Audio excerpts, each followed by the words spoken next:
اسی طرح دن گزرتے گئے اور پیارے نبی مشرک و بت پرستی سے روکتے رہے اور تنہا اللہ کی عبادت پر ابھارتے رہے یہاں تک کہ مسلمانوں کا ایک جتے ہو گیا۔ اب مشرک بہت گھبرائے کہ اگر محمد کامیاب ہو گیا اور اس کا دین پھیل گیا نیز ہر طرف اسلام کا بول بالا ہو گیا تو پھر کیا بنے گا؟ تب تو ہماری شامت آ جائے گی، وطن عزیز ویران ہو جائے گا اور ہمارا سارا کاروبار ٹھپ ہو جائے گا۔ لہذا یہ گول مول بات ٹھیک نہیں، اب کوئی دو ٹوک فیصلہ ہو جانا چاہیے۔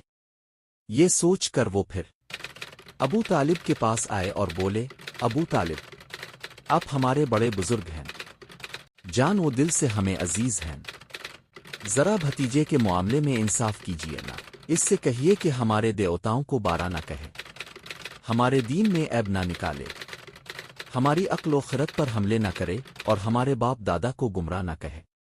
ہاں تو آپ اسے سمجھا دیجیے، ورنہ بیچ سے ہٹ جائے، ہم خود ہی اس سے نمٹ لیں۔ آخر اب بھی تو اس کی باتوں سے بیزار ہے، آپ کو بھی اس طرح چین مل جائے گا۔ اب ابو طالب سے کچھ بننا پڑا، مجبور ہو کر انہوں نے محمد کو بلوایا۔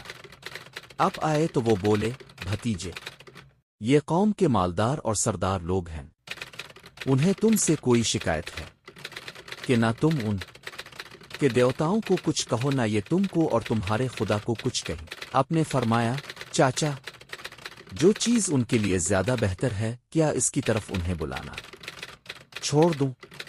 ابو طالب نے کہا، وہ کیا چیز؟